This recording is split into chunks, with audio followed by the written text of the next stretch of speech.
இப்போ இப்போ நம்ம இந்த ஆப்ரேஷன் செந்தூரே சீனா மட்டும் இதை வந்து ஒரு கண்டனம் தெரிவித்து ஒரு ஒரு அறிக்கை விட்டுருக்காங்க. அவங்க இந்த மாதிரி இது போன்ற பாகிஸ்தானுக்குள் சென்று தாக்குதல் நடத்துவதை வந்து ஏற்றுக்கொள்ள முடியாது, ஆனால் தீவிரவாதிகள் ஒழிப்பதை வந்து நாங்கள் முழுமையாக ஆதரிக்கிறோம் என்று சீனா தெரிவித்திருக்காங்க. மற்ற பெரும்பாலான நாடுகள் இந்தியாவின் நடவடிக்கையை பொறுத்தவரை அது சரியான நடவடிக்கை தான், தீவிரவாதிக ஒழிப்பு பணியில் இந்திய இராணுவம் செய்த நடவடிக்கை சரியான நடவடிக்கை தான் என்று கூறியிருக்கிறது. இதற்கு முந்தைய போர்களில் அந்த நாடுகள் வந்து ஒரு சில நாட்டுக்கு ஆதரவாக இருந்த சூழ்நிலை இப்போது அதற்கான சூழ்நிலை இருக்காது. ஏனென்றால் ரஷ்யா உக்ரைன் வார் இருக்கிறது. இதுக்கு பெரிய அளவில் அந்த இரண்டு நாடுகளுக்கும் மற்ற நாடுகளுடைய ஆதரவு என்பது வந்து ஒரு மேலோட்டமான இதுதான் இருக்கிறது. இப்போதைக்கு அந்த உலக பல்வேறு விதமான தொழில்நுட்ப மாற்றங்கள் மற்றும் உலகத்தின் இந்த பொருளாதார வளர்ச்சி ஆகியவை போன சூழ்நிலையில் இந்தியா பாகிஸ்தான் அந்த ஒரு போர் சூழல் வந்தால் வந்து சர்வதேச அளவில் அது வந்து என்னென்ன பாதிப்புகளை ஏற்படுத்துதார்? அது அதாவது இப்போ வந்து எல்லா நாடும் நம்ம சப்போர்ட் பண்றாங்க, யுனைடெட் நேஷனும் பண்றாங்க, ஐநா சபையும் சொல்றாங்க. ஏன்னா தீவிரவாதிகளை ஒழிக்கணும்னு உலகத்துல அத்தனை பேர் ஒத்துக்கிறாங்க.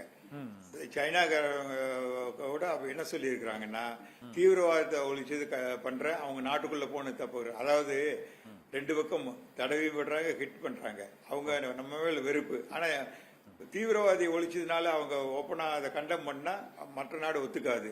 அதே சமயத்தில் பாகிஸ்தான் டெரிட்டரிக்குள்ள போனது தப்புன்னு சொல்றாங்க. தவிர டெரிட்டரியில போகாம எப்படி அவங்கள ஒழிக்க முடியும்?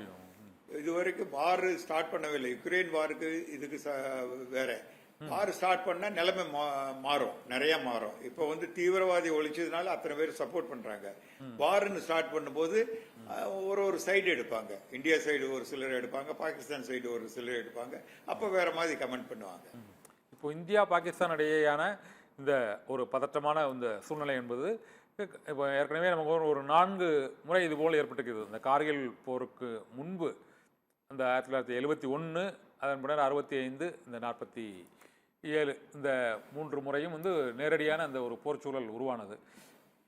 இப்போது ஏற்பட்டுள்ள இந்த சூழ்நிலையில் வந்து பாகிஸ்தானுக்கு எதிரான தடைகள், பொருளாதார தடைகளிலிருந்து இந்த ராஜ்ஜிய உறவுகள் துண்டிக்கப்பட்டது, விமானங்கள் பிறப்பதற்கான அந்த தடை உத்தரவு கூட அமல் இருக்கு. இதற்கு முந்தைய போரில் அது எவ்வளவு காலத்தில் அது நீட்டிக்கப்பட்டது?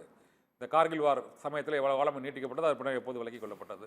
இது இன்னும் இந்த அது லிமிடெட் வார். கார்கில் மட்டும் கார்கில் ஒரு லிமிடெட், இது மாதிரி கிடையாது. இப்போ உள்ளது வந்து 71, 65 வார் மாதிரி சிமிலரா போய்கிட்டு இருக்கு. அது ஆரம்பிக்கிறதுக்கு முதல்ல எப்படி ஆரம்பிச்சாங்களோ அது மாதிரி போய்கிட்டு இருக்கு. ஆல்ரவுண்ட் பார்டர் இருக்கு. குஜராத்ல இருந்து பாரமுல்லா, குப்வாடா, எல்லாம் பிஓகே வரைக்கும் போய்கிட்டு இருக்குது. அதனால கார்கில் வார் ஸ்மால், இது வந்து ரொம்ப பெரிய லெவல்ல போகுது. எல்லாம் ப்ரிப்பேர்டா இருக்குது. இது எவ்வளவு நாள் போகும்னு சொல்ல முடியாது. நார்மலி அஃபென்சிவ் வந்து எனி இந்தியன் ஆர்மியோ பாகிஸ்தான் ஆர்மியோ அஃபென்ஸ் வந்து 7 நாள்ல இருந்து 10 நாள் தான் பண்ண முடியும். அதர்வைஸ் டிஃபென்ஸ் தான் பண்ணணும். இப்போ பாகிஸ்தானோட ஆக்ஷன் அப்புறம் நம்ம ரியாக்ஷனை பொறுத்து இருக்குது. அவங்க வந்து என்ன மாதிரி கன்வென்ஷனல் வார் போறாங்களா, இல்லாட்டி என்பிசி போறாங்களா, நியூக்ளியர் பயாலஜிக்கல் கெமிக்கல் வார்ஃபேர் போறாங்களா, அதை பொறுத்து இருக்கு எல்லாம். ஓகே சார், நன்றி சார். கன்வென்ஷனை ஸ்டார்ட் பண்ணுச்சுன்னா 1 வாரம் 10 நாளைக்கு மேல போக முடியாது. ஓ சரி சார். ஓகே சார், இந்த ஆபரேஷன் செந்தூர் பற்றி பல்வேறு விவரங்களை எங்களோடு சிறப்பு விவாதத்தில் பகிர்ந்து கொண்டமைக்கு மிக்க நன்றி சார்.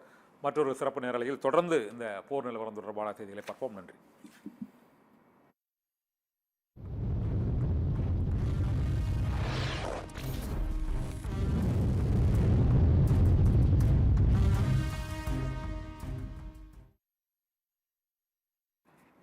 போதும்.